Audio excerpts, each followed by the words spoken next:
Bien le bonjour les refs. C'est encore François Physicien. J'ai perdu ma blouse, mais j'ai trouvé une chemise. Et il y a beaucoup de gens qui voulaient une suite sur la dynamique. Du coup, on va voir la dynamique. Let's go. Je vais essayer de reprendre point par point comme on a vu au cours. Et, euh, et bah voilà, on va voir d'abord l'énoncé. Je vais noter tout ça. Donc voici une phrase qui est importante à comprendre. Si la résultante des forces agissant sur un objet est nulle, alors l'objet est au repos ou en MRU. Réciproquement, si un objet est au repos ou en MRU, alors la résultante des forces agissant sur cet objet est nulle. Qu'est-ce que ça veut dire? On va voir un exemple, par exemple une tasse. Je vais vite fait dessiner une tasse. Ya. Si elle est posée sur une table, eh ben, elle ne bouge pas. Le point commun entre un MRU et un repos, c'est que l'objet ne bouge pas et n'accélère pas. L'accélération est nulle. Je vais prendre un bic. Ici, on va prendre toutes les forces qui s'appliquent sur cette tasse. Il y a d'abord son poids, grand G. Imaginons qu'elle soit posée sur une table. La table exerce une force égale à G, à son poids, afin de tenir cette tasse. La tasse ne s'enfonce pas dans la table. Donc, ici, c'est la force de la table. Si on prend la somme des deux forces, c'est nul. Il n'y a aucune force, enfin la résultante est nulle, du coup, c'est au repos ou en MRU. Si on regarde aussi un objet qui est en mouvement, on prend une voiture, hop, voilà, il va y avoir la force motrice de la voiture, qui va la faire avancer à une certaine vitesse, et il va y avoir les forces de frottement de l'air, qui vont exercer une force qui est égale à la force motrice. Dans ce cas-là, la voiture va maintenir sa vitesse. Imaginons qu'elle roule à du 100 km/h et qu'elle maintient sa vitesse.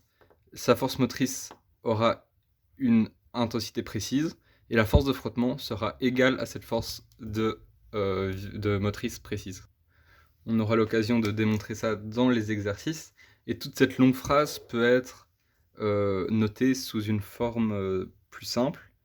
Donc, hop, si la somme des forces égale 0, alors c'est un MRU ou repos. Et inversement, si la somme des forces agissant sur un objet n'est pas nulle, eh bien, l'accélération égale pas 0, et du coup, ce n'est pas un MRU ni un repos.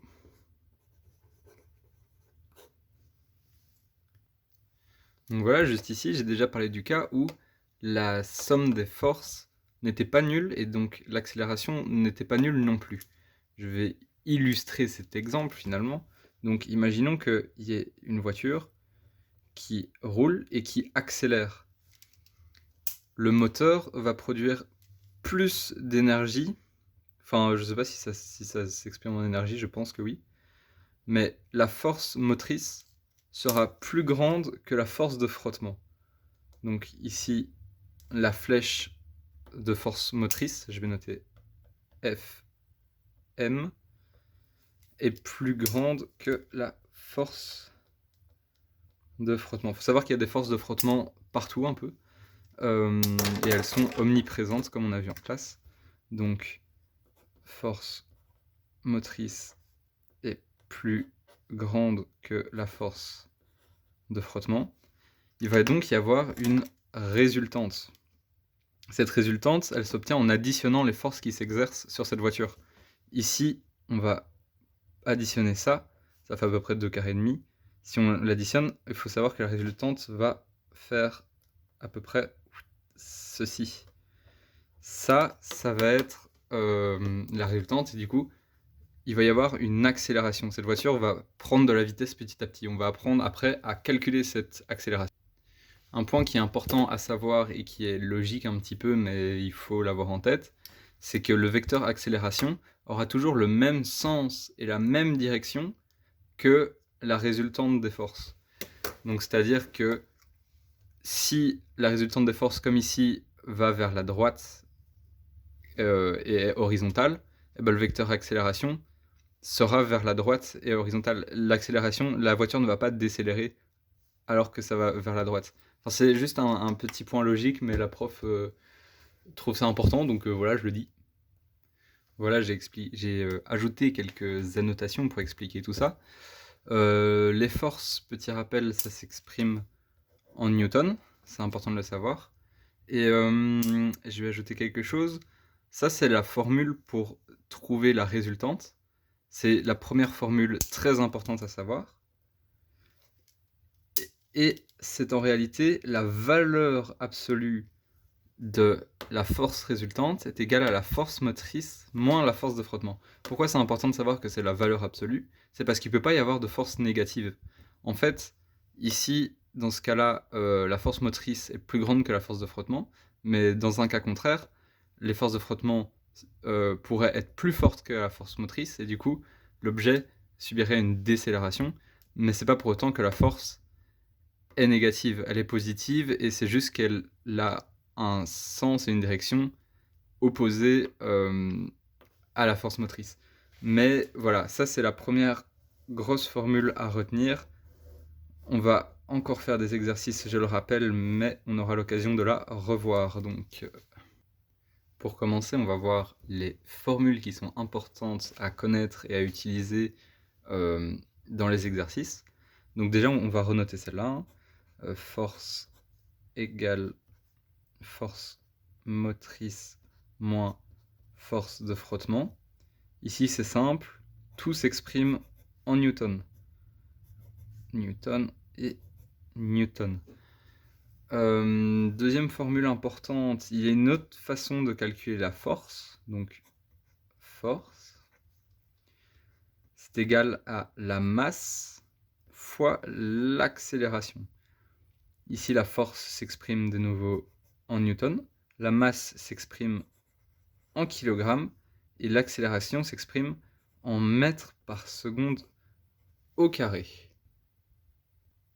Les petites flèches qu'il y a ici au-dessus de force et de l'accélération, c'est pour dire que c'est des vecteurs, et du coup, on rappelle cette phrase-là, la force, la vecteur de la force et le vecteur de l'accélération auront toujours le même sens et la même direction. Encore un petit rappel. Voici une petite phrase pour illustrer la formule, j'espère que vous arriverez à lire. C'est lorsqu'un objet de masse m est soumis à une force F, cet objet acquiert une accélération telle que F égale à la masse fois l'accélération. Ça, c'était les deux formules pour calculer F, on va voir les autres. Avec cette formule-là, on peut la modifier un petit peu, une sorte de formule miroir. On peut trouver aussi l'accélération, qui est égale à la force sur la masse. Et ça permet de trouver l'accélération. C'est finalement un peu la même que celle du haut, c'est juste qu'on a changé. Ici, on a divisé. Attendez, qu'est-ce qu'on a fait? Ah oui, si, voilà, on a passé le m là-bas, on a divisé des deux côtés par m. Et ça nous permet de trouver une formule pour calculer l'accélération. Il en existe une deuxième pour calculer l'accélération. Et ça, on l'avait vu aussi dans la précédente vidéo pour ceux qui s'en souviennent. C'est l'accélération est égale à delta v sur delta t. Je vais un peu repasser dessus. Ici, delta v correspond à la variation de vitesse au sein d'une phase dans laquelle il y a une accélération. Par exemple, si un objet accélère progressivement, il va passer d'une vitesse initiale à une vitesse finale. Et si on fait la vitesse finale moins la vitesse initiale, on obtient la variation de vitesse et ça s'exprime en mètres par seconde. On a vu comment le calculer, je vais le mettre quand même. C'est vitesse finale moins vitesse initiale. Pareil pour le temps, c'est la durée du temps finalement du mouvement. Donc ça s'exprime en secondes. Oh, ça a coulé, mais c'est pas grave, c'est initial, OK. Donc ça fait le temps final moins le temps initial. Voilà, ça c'était pour calculer l'accélération. Oh, je vais voir les autres, hein. Dernière formule importante pour aujourd'hui, je crois, c'est pour trouver la vitesse finale. Et vitesse finale, et c'est tout simplement la vitesse initiale plus l'accélération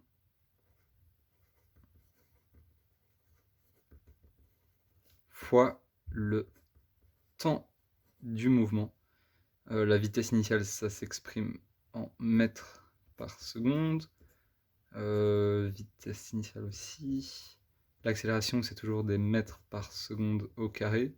Et le temps, ça s'exprime en secondes. Tout ça, c'est les seules formules finalement à connaître et à maîtriser pour l'interro. Et franchement, il n'y en a pas tant que ça encore. Et surtout que ces deux-là, bah, c'est les mêmes quasi. Je vais essayer de les délimiter. Attendez. Voilà, je les ai séparés avec des cadres. C'est pas très propre, mais je m'en fous. Maintenant, on va faire des exercices et on va essayer d'utiliser les formules. Et je vais vous montrer comment les utiliser et comment bien comprendre tout ça. Let's go. Voilà, j'ai renoté toutes les formules ici pour les avoir toujours sous les yeux quand on va faire les exercices. Je vais prendre mon manuel et c'est tarpi. Voilà, j'ai noté l'exercice 8, page 55 pour ceux que ça intéresse. J'ai noté tout, bien sûr, je vais lire maintenant la consigne. Un train dont la masse est de 500 tonnes démarre grâce à une force motrice de 70 kN, alors que les frottements s'élèvent à 30 kN. Petit a, calculer la résultante des forces agissant sur ce train. Petit b, calculer l'accélération qui en résulte. Et petit c, calculer la vitesse acquise après 200 secondes d'accélération. Déjà dans l'énoncé, je vais souligner en rouge les informations qui pourraient nous être utiles. Donc un train dont la masse est de 500 tonnes. Ça, on souligne. Démarre grâce à une force motrice de 70 kN, alors que les forces de frottement s'élèvent à 30 kN. Voilà, il me semble que c'est tout. Je vais schématiser tout cela. On a un train. On s'en fout. Qui, alors, il a une force motrice qui le pousse, qui est égale, hop, à 70 kN. Excusez-moi. Et la force de frottement.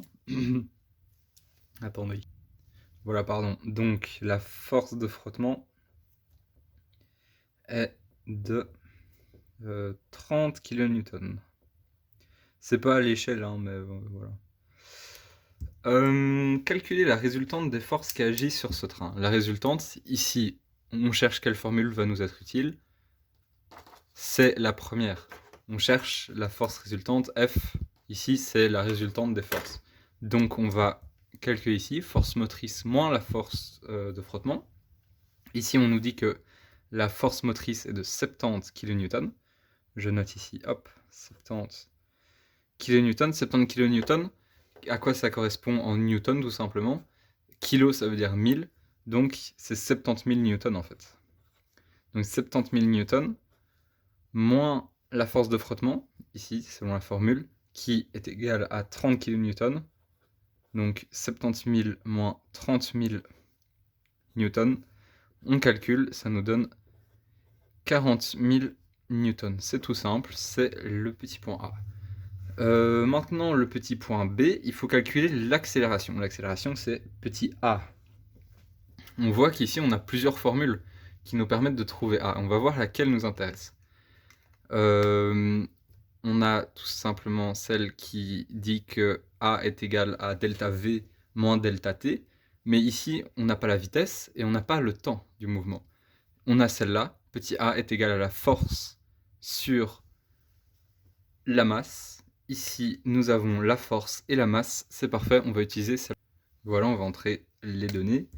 Donc, l'accélération est égale à la force sur la masse. La force, on l'a calculée juste avant, elle est égale à 40 000 newtons. Il faut bien faire attention de ne pas mettre 40 kN et bien de convertir en newtons, parce que dans la formule, ça s'exprime en newtons. Donc, bien faire gaffe à convertir. Donc, 40 000 sur la masse. Ici, ils nous disent quoi? Dont la masse est de 500 tonnes.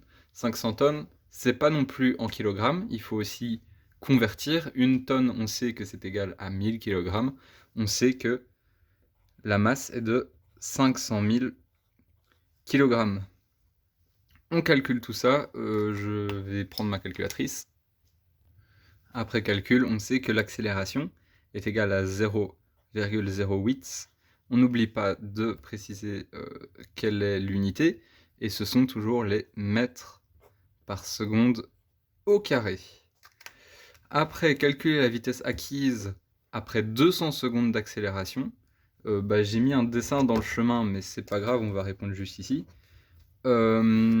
Ici, on va utiliser quelle formule? On va utiliser celle-là. Il nous demande la vitesse acquise à la fin d'un mouvement de 200 secondes, la vitesse finale.